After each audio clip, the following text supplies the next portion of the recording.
She's just having a field day.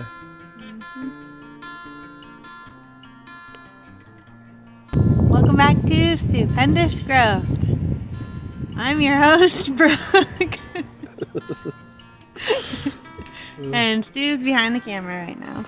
What were these sunflowers? Double sunking sunflower. Sun King or sunken? Sunking. Is that sunken or sunking? Sunking. Okay. Sunking. Like All right. you're thinking, sunking. So what are we doing on this video put this down. here today? So we're going to recap the West End Fair. What we ran into, what the community, the issues the community brought to us, and a lot of the same questions we got asked. And just kind of bring those up and go through them. All right. What do you think we heard about the most? Lack of rain, water, blossom end rot, and different. Okay, so take us through blossom end rot. What causes that? What's the main cause of blossom end rot? Calcium deficiency. Right. So does that mean I should just go get a bunch of calcium and sow it on my ground? Is that going to help? Well, it could. You're the soil expert. or would it be more of the calcium not being able to be uptaken? Yeah. So that could be a lack of magnesium even, or just inconsistent watering. Which you would also see through splitting of the fruits as well. Yeah. Another thing we heard about was pests. One specifically was flea beetles. What I learned about that, I'm going to see if I can't get us both on camera a little bit here. I did briefly look that up, and I would like to do. So flea beetles was one we heard about that from unfinished compost. That's we already shot this, so I'm just going to kind of recap what we already went over. Technical difficulties. Joys of being a YouTuber. Yeah. It's unfinished compost. There's one way that you can get flea beetles to return and really infest your garden. So you'd want to make sure your compost is finished, and what that means is it heats up when it goes through its process, and through that it's going to kill your weed seeds. It's going to kill everything really, except for hopefully the beneficial things left over from composting. What was the other thing I said about? I think I mentioned trap crops. Yeah. You'd plant trap crops. Theirs would be something that's more enticing to them than what you want for yourself, or just something that's going to attract them momentarily that you can then destroy. That'll get rid of them pretty easy as well. Yeah, kind of like this bunny that's been coming into our yard. Earlier in the season, the gate to the sidewalk over here was left open, and our sweet peas are down there where he built the little makeshift trellis with the rope, and someone was eating them. And Julian and I would see this bunny over here on the sidewalk when we were going for walks. Well, I shut the gate. Well, it stopped it from happening because the bunny didn't figure out how to get in the yard any other way. And now recently, that gate has been left open, and when we harvested all our root crops up here and pulled the carrots up, they were chomped on. So we're starting to clear out and prepare for the fall bed, but that's not the topic of this video. So yeah, so you can plant stuff like that, like plant around the outside perimeter of your garden if your yard or wherever your garden is allows space. Whatever garden pests, squirrels, rabbits, that was a common thing, and we don't deal with that a whole lot, but we are this year, so it's nice to gain the experience of it. Yeah, absolutely. What else you got? My last one in the flea beetles, the last one was pests, so I kind of went through that. Planting diversity was the other thing. Barriers, fencing, things like that. It's an all-around approach. I don't think to gardening. I don't think there's one answer for anything at all. No. It's an all-around approach that basically I've heard on YouTube. Nature's always right, and that's true. Like, just follow nature and make it easier for nature to do what nature does. That's the secret to gardening for me. And that's a huge part of planting and growing organically, is creating that ecosystem so things take care of themselves until something becomes so big that we have to intervene a little bit. And there's different tips and tricks for whatever you're battling against. Yep. What were some of the barriers between people and successful gardening? I heard a lot of lack of time, which translates into lack of effort, and you have to decide, do you want to be self-sufficient? Do you want to grow these things? And it's, you can't just throw something in the ground and hope that it grows. You might get lucky for a little bit, and there's always exceptions to the rule, but you really have to put in the effort. That's the green thumb. It's not a magic trick. It's just the effort. And why would you want to plant something and then not water it, or not at least try to make it easier for water to stay around? When I constantly hear that that's an issue, and it is, it's a big issue, and we can't just run sprinklers all day. So we have to do water collection systems. We have to slow the water down as it gets to your land. That's part of the research that Stupendous Growth has done, and that's something that we can help with. Yeah. That's why we're here. That's what's driving us. And also the location of your bed. So like if you have a pretty big yard, most people put their garden in the back corner, furthest away from water resource, furthest away from you being able to check on it every day. And like once you get into gardening, like you realize those things don't really make sense. So like, yeah, for us, most of our backyard is the garden, and we do walk through it regularly. But even before, when it wasn't, like last year, I always had, like we have the green stalk now on the back deck closest to the door. Why? Because it has a lot of herbs in it, and I pull off of those regularly to throw in our dishes. I wouldn't do that if it was all the way out here at the driveway. That's a good point. So like, yeah, location and the water systems, those are all part of the package that you offer as a garden consultant and installing a new bed for somebody. So I guess that could lead us into, do you have more? No, I wrote down, I heard of, well, I'm not even looking at us. Heard of temporary fails. Like people say that, oh, it failed, and and they use their own words of whatever happened, it died, it got this, it got that, and it's only temporary until you call us. Like we want to help you bridge that gap from I want food to success. Right. The no space thing. We can do that with containers. A lot of people said they had containers, but some containers are inefficient, and there's a wicking container, that's going to be your best bet. There's 1,000 different methods of doing it, I bet. We've perfected one in a 5-gallon bucket with a reservoir and a tube and all that. That was the pepper plant we had up at the fair for show. Yep, You could that show was that an now example. if you wanted to. We can It's jump up to over. you. There's more of the peppers that are actually red. If you were at the fair and there's bees everywhere, and I'm terrified of bees, but I mean, like when I say there's bees, like you should just see them. They're flying all around me, and I'm not afraid of them because they help pollinate. But anyway, there's our bucket, and there's quite a few red ones on it now. And I'm not going to spend too much time in here because while I like these bees and I'm okay with them and they're okay with me, I don't want to test my luck too much. Look at that sky. Ow, what the heck? Something just flew into me. These are like drones out here. I hope they could hear you because you kind of walked away from me. I was trying to be close. That's fair. Can you stop backing up? Come over Sorry. here. There we go. Well, it's on this side. Yeah. I don't know what that is, girl. That's the green apple cucumber. Okay. I'm excited for the fall for it to go up over the trellis. So yeah, so even somebody who doesn't have like a yard, you could set them up with an estimate for the 5-gallon bucket method that you offer too. Mm-hmm. I could do Very that. successful. I would even go as far as making a table. You could do like a 4x8 table and just fill that up with you line it and fill it up with dirt and go that route. Yeah. That'd be something fun to get into with somebody. So keep that in mind. Yeah. What other notes did you have that I didn't hit? So I have them I in know my you had phone a couple here. we talked about before. Okay, we talked about those. So some common questions. One was about the bucket. We already talked about that. How did you get into all of this? So like people want to know how we got into all of this.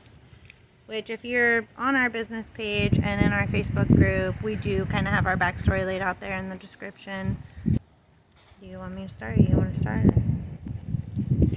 Well, it all started in a planter on the back porch with just a tomato.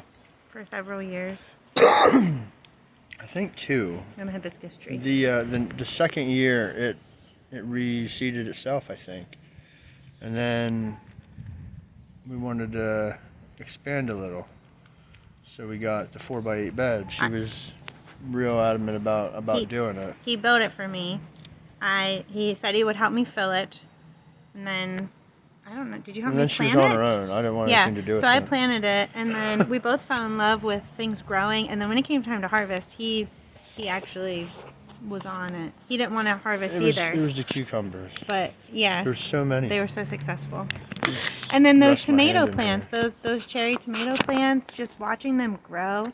Like back then, I didn't even know tomatoes got flowers on them. Like that's how little knowledge I had of the garden. And so then last year we expanded and did this half of the yard, a whole garden, and the 4x8. And then we had last fall, we had to separate sewer lines from our house to the neighbors. And the whole backyard was a muddy mess all winter long. And we just said, you know what? We're done with the grass. You didn't want to mow grass anymore. And we made the whole backyard a garden. The part that she skipped is I took a cannabis training university course that whenever the medical marijuana was really getting big, it kind of interested me, and they offered a course that would teach you the ins and outs back and forth of everything that was at that time current. And what I took out of that was soil health, and that's where that was truly born, is if I can grow something in a good soil, then anything will grow there. I didn't have to necessarily grow one thing specifically, and since then I found out growing everything you can see possible, that anything that you're going to use, that you're going to eat, it can go together. If they can grow together, they will, like the relationships that a lot of different plants bring to each other, and the diversity. So the soil is where it's really at, and I'm finding out where the fails are is things that don't do well, let me adjust my soil, because the sun and the water, they remain the same. So it's my soil that needs to change, whether it's a pH or, you know, a little bit more of this or that. Like, those are the things that we take time to research. Right. You could kind of, the soil is like the key thing, I feel.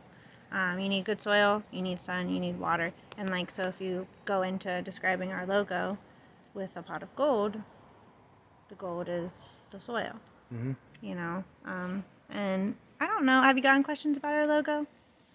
Not really. Yeah, I haven't really yet Not either. really. Most but, people think it's because I'm Irish. They're like, oh, it makes sense, a pot of gold.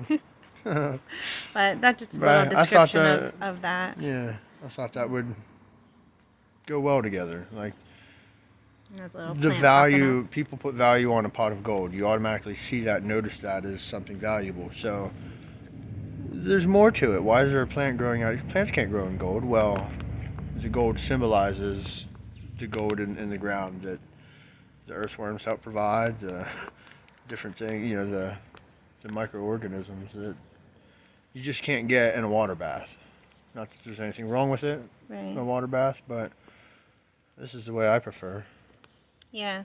So your expertise is more in the soil. And that's why in the beginning you're asking me about calcium and soil. And I'm like, no, this is your area to talk. And not that I don't know a lot. It's a way of I do know, but teaching. you know better. You're more comfortable talking about that stuff. And my specialty is more so, I mean, you help me with this too, but starting seeds. We start all of our tomatoes and peppers from seeds. Really fell in love with that process. And so, you know, eventually, and I'm hoping here next spring, I can take pre-orders and be able to start your tomatoes and peppers for you and be able to sell those to you and provide those to you next spring for your summer garden. And if you get a garden, those seedlings and things like that will come in that package if you right. buy a packaged garden. But that doesn't mean we're not going to sell plants to anybody that wants them, that already has a garden established. Yeah. So people at the fair constantly, what are you selling? What are you selling? What are you selling? We didn't really have a lot to sell. Time, knowledge. Yeah, really we were doing giveaways for people who are interested in having a free garden consultation and installation. And then we did package up some of our own seeds that we're saving this year. I did throw out some videos on YouTube about a couple of those, and there'll be more to come as we save more. So we do have some seed packets available. We're going to be getting it set up online for orders throughout the fall and winter for next year. That's your department. Yeah. And then I didn't want to save seeds, but it's so valuable, and I really am falling in love with the process of it. I spent, I think, I don't want to just throw it out, but I'm gonna. But I think it's around $300 on seeds and seed things this year, and Yeah. I don't want to ever do that again. Like, so, Right. I'm gonna save. Like, I have excess seeds for gardening installations, and then for myself, I want to keep preserving my own seeds so that I don't have to anymore. Right, and like, so the value is, you know, saving money, obviously, but the bigger value is the more seeds you save from your own garden, those seeds are already acclimated to that climate. Time out. I'm gonna flip us around. Oh, I can't. See if I can't get this rabbit over there. I knew I heard him. He just came out. I did hear him. He's probably been lopping around. Yeah, I don't know if you can see him, but I see there's the yellow flowers. It's probably gonna be flipped. But off to the side of the broccoli, there he is hopping around. Yeah. Not hopping around, but checking stuff out. Eating some. He's getting big. Yeah, he is. I've seen him little before. If I can get him out of the garden, I'm closing that gate up. Little stinker. So yeah, so those seeds are already acclimated to your climate in your own garden, which is why it's so valuable to save. But it's a lengthy process. That's a really good point. Is the climatized seeds. Yeah, it's a lengthy process, and it's you have to have patience and wait. A lot of things with the garden is patience and wait, and I think it's a good lesson for you and I to learn together. I'm hoping that you time things right, and yeah, like these are probably... Those are about ready, and we'll probably spread seeds pretty directly, and these ones are going to pop off soon, so like... Yep, these ones down here are for sure probably ready too. Yeah. These are our Butter Crunch. Really good, reliable lettuce. It lasted a while in the heat. I was happy about that, so...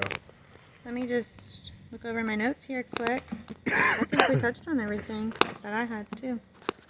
Alright. Good deal. So... that was our fair. It was awesome. Got to really talk to the local community and see what needs there are and just kind of where everybody is in their gardening game, gardening journey. So next we're going to pick the winner of the free garden consultation with the seed basket. And I think we're going to go ahead and offer a consultation to everyone who entered. If you get a garden, you're going to get the seeds anyway, like we said. But the grand prize winner, they can get the seeds and do what they want with them. They don't have to do anything with us per se. But we're always here for help and knowledge when we're available. Mm-hmm. All right, well, we really appreciate you stopping by Stupendous Growth, and we'll see you next time. Thanks for stopping by. All right, here's the entries. You dump them in the bucket. Make sure they're all out. Here you go, camera lady. Thank you, Seth. You just go ahead and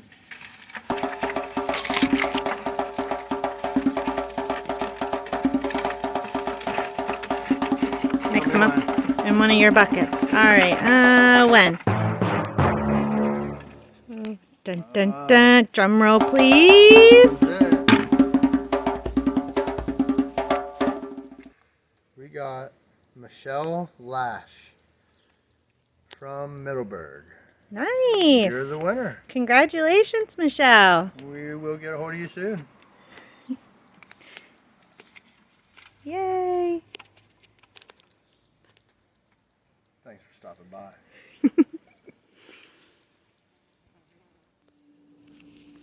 All right, here we go. Cheers.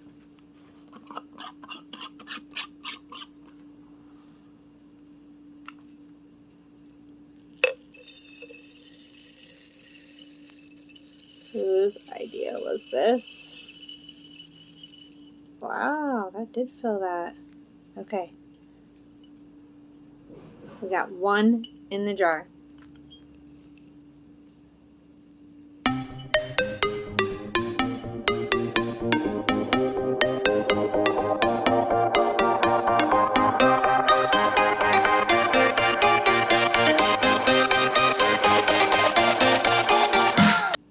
$99, $100. We've reached our first 100.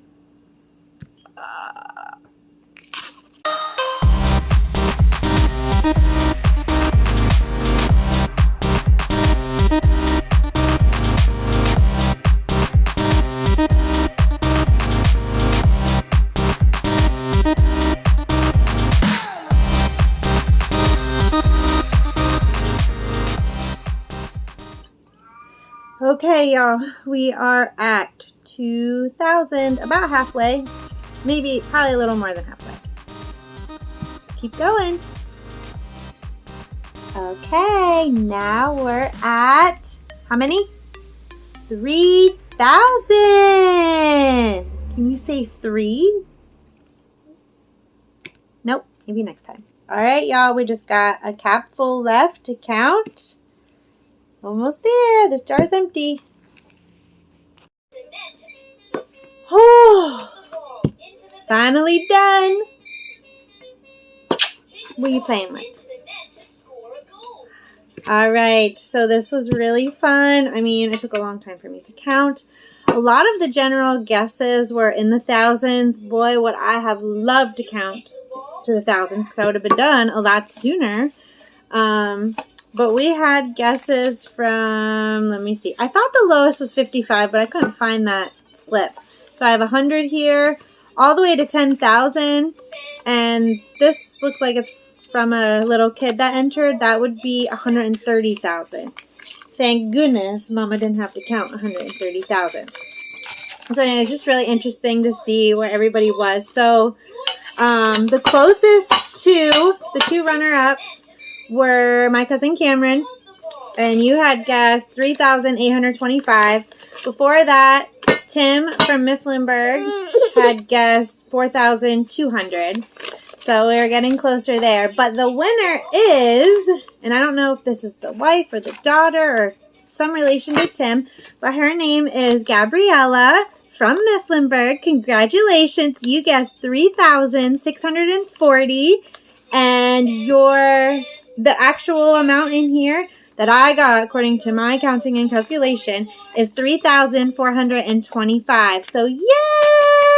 Congratulations, Gabriella. You are going to win, and you're in Mifflinburg, so you're local to me. Ow, Julian! So you get to win this fabulous sunflower seeds, and we'll be delivering that this weekend. Yeah, don't break it. Say congratulations! Oh, just stop it. Ow!